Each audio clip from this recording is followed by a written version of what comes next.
Hello and welcome. This is CryptoTvplus and I am Tony Obiajuru. Today we are live at Eden Heights Hotel, Victoria Island, Lagos for the live coverage of the Bantu Blockchain launch, and I'm talking about Africa's first impact-driven blockchain infrastructure. This launch is going to be seeing top CEOs like the CEO of Sterling Bank, Mr. Abubakar Suleiman, in attendance, and also the CEO of Interswitch Group as well as the CEO of SystemSpecs, all in attendance to give their keynote address. And we are live here today to bring you live coverage and find out what is going to be happening inside the event of this launch. So stay tuned, don't touch that dial. I'll be bringing you the inside story of the launch.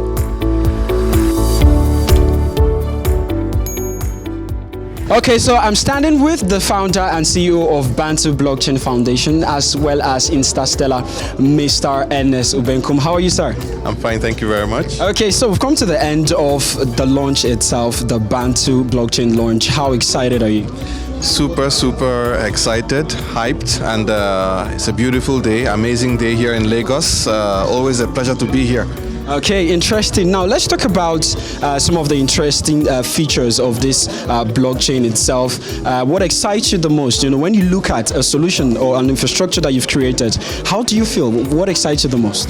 What excites me the most that for the first time we are really going to be bringing on board real-world use cases. You've heard Sterling Bank come on board.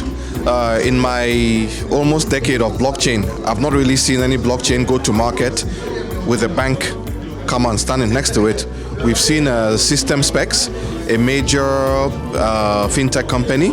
We've seen Verve, one of the largest card payment services in Nigeria, talk about it as well. So we're talking about real-world use cases, identity, managing healthcare, education, and things like that, versus primarily focusing on trading and basically making money.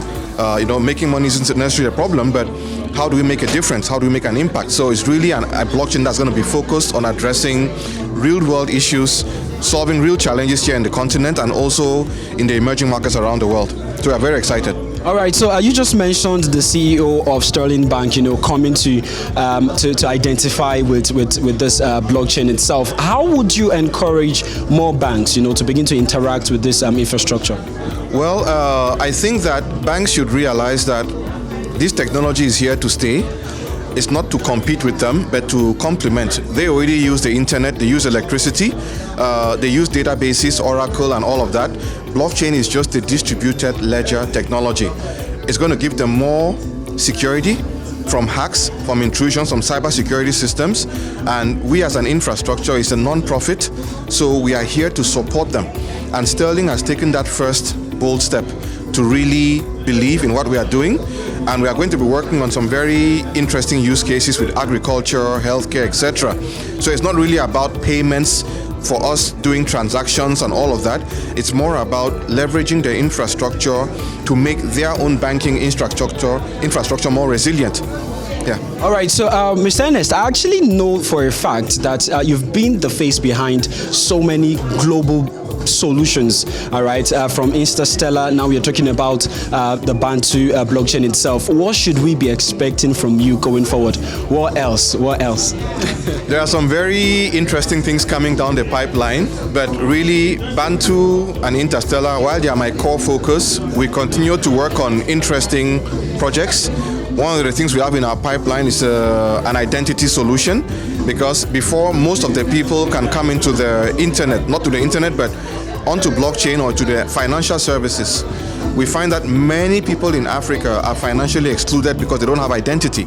So we are looking at creating a universal identity solution, and because it's on blockchain, they can access it from anywhere in the world, which will now allow them to begin to have access to financial services, to begin to build a credit score, because without a credit score you can't really borrow, and so to really unlock all of that. So an identity solution is something that we have in the pipeline that we are really excited about.